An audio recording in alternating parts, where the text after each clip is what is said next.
Tamang-tama kanina mga sangkay habang naglalakad kami ng asawa ko kasi nga araw-araw kami naglalakad. Dumaan yung sasakyan na kumukuha ng mga metal kaya kinawayan ko at dinala ko kaagad yung aking mga gamit na mga hindi nagagamit.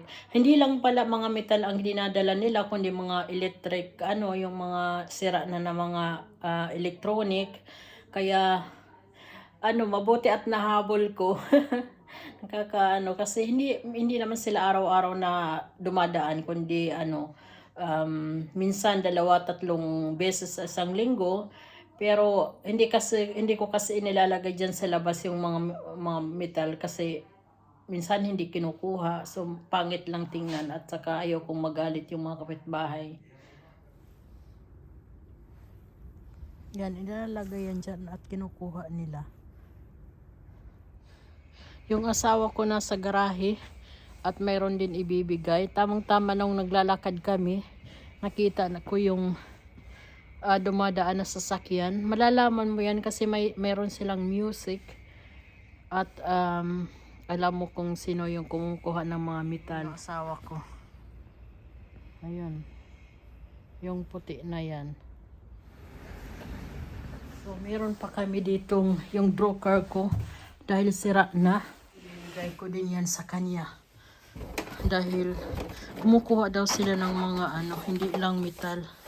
Pati daw itong mga electric. So, yan. Bibigay ko. Yan sila. Sila yung kumukuha. Ayan, ang dami din na ibigay yung mga grill sa garahe. Tapos yung kabitan ko ng mga damit dahil nasira, mga metal. Kaya, ay nako, madami. Mabuti talagang sarap ng pakiramdam pag kayong nababawasan mo yung mga gamit dito sa loob ng bahay. So, yan naman, ibebenta ko yan kasi sayang. Kasi yan yung gawaan ng longganisa or mga sausage. Mabigat yan. Pero hindi ko yan itatapon kasi maganda pa yan at pwede pa naman yan pakinabangan. Midnight. Was möchtest du denn? Pakunti na yung mga gamit namin dito sa loob ng bahay. Ang sarap ng pakiramdam. Ayoko talaga ng maraming mga kalat-kalat na sa ngayon. Dahil itong mga ko na yan, sortirin ko din yan. Titingnan ko yung mga kailangan. At saka marami na din akong itinapon sa mga book. Pero yung iba, nandiyan pa rin. Yung mga nasa ilalim, mga album yan, yung mga ko. Yung mga pictures ba. Kasi mahilig ako din yan Pero sa ngayon, hindi na rin ako nagde-develop ng mga picture dahil inilalagay ko na lang sa laptop. Kung gusto mong mapanood, edi tingnan na lang na sa laptop. So, ayan. Pero yung mga gamit ko sa kusina, yung mga hindi namin ginagamit pang araw-araw, inilalagay ko dyan. Para pag may bisita kami, kukuha na lang. Pero yung iba dyan, lahat yan sa Villeroy on Book. Mahilig kasi ako sa Villeroy on Book. Ito yung pang spring. Tapos, yung iba naman pang Christmas. Yung iba naman yan dyan, yung mga pang araw-araw. Yung dito sa yung mga plants ko, nagbawas na din ako. Yung nasa gitna, inanuhan ko ng space kasi si Midnight dyan nagtatambay. Pero itong iba, hindi na talaga ako magdadagdag ng mga ng mga plant dito sa loob. Gusto ko yung mga pananim, doon lang sila sa labas. Yung aking tingnan nyo, marami akong mga paso doon. Yan galing dito sa loob ng bahay. Itinambak ko muna dyan. At anuhin ko din yan. Isusort ko din yan kung anong itatapon ko at saka ano ang hindi. Hindi pa kasi ako pwedeng magtanim ngayon dahil malamig pa. At saka hindi pa rin ako naglilinis dyan. Nandyan ka na naman. Sagmal, halo. Hello, Midnight. Yung asawa ko gumagawa ng kurkuma. Curcuma tea. Ay, ano. Curcuma yan. Tapos, yung loyang dilaw, nilalagyan ng milk. Yan ang, ano. Cheers! Yes. Uy, Yes.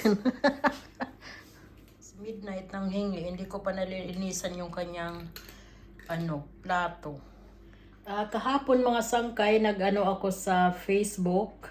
Nag-post ako sa Facebook yung mga gamit ko na mga pang-decor ay inilagay ko doon sa ano. Tapos ilalagay ko din sa eBay dahil nanghinayang naman ako na itapon. At pwede na pa naman siguro mapagkakitaan. I-try ko kung mabibili. Yung iba nabili na, yung mga decor ko galing Pilipinas. Tapos yung iba na mga nabili ko dito sa Germany, yun ay nandito pa rin. Pero marami pa din akong mga kailangan picturean dahil marami pa rin ako talagang mga ano tatanggalin. Tingnan nyo yung aking mga, ito yung mga ginagamit namin na mga plato, yung mga pang araw-araw. Pero tingnan nyo, oh, daming mga doble-doble na mga gamit. Kagaya yung mga pang ano sa pag nag-ano ko ng nag-ano ko sa freezer. Ito yung kiluhan ko. May mga gamit yan. Hindi naman may mga gunting, pang barbecue. May mga gamit yan. Kaya lang isosort ko. Kasi minsan mga doble-doble na yung aking mga, yan, may can opener, yung para sa ice cream, yung ganito, dalawa or tatlo. At,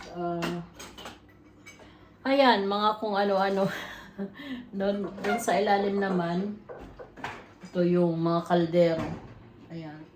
Pero, ano, pakunti-kunti na rin nagbabawas ako dito sa bahay. Ito yung aking mga prutas. Mayroon ako dito mga yung, ano, basilic. Tapos, ito yung pang ano ito yung inireregalo pagdating ng New Year. Ito ay clay blood, ano man tawag, pang swerte ito sa taon. Kaya yan. Tapos ito yung hindi pa rin namamatay, nilagay ko lang yan dyan. So ito, kaya ito nandito dahil gusto ko itong picturean at ilagay ko sa eBay or sa Facebook, baka magustuhan nila kasi mabigat ito. Ang ganda nito. Kaya lang hindi na ako nagluluto ngayon dahil nga ang daming bawal. Tapos, ewan ko, hindi na rin ako naging mahilig. Hindi na ako rin nagbe-bake dahil yun nga, allergy ako sa itlog. Karamihan ng mga binibake, diba, may mga itlog. Pero pag kayong walang mga itlog, okay lang naman sa akin. Pero natamad na din ako mag-bake dahil yung asawa ko hindi naman siya din kumakain ng may asukal, may asin. Ay, kumakain ng may asin pero konting-konti lang. Pero yung mga asukal, hindi na siya kumakain. Cake, mga bread, ayaw niya. Yung kinakain lang niya yung mga prutas, yung matamis. So, yan po. Mga sangkay, maraming salamat sa panonood. Hanggang sa susunod ko na lang ulit na vlog.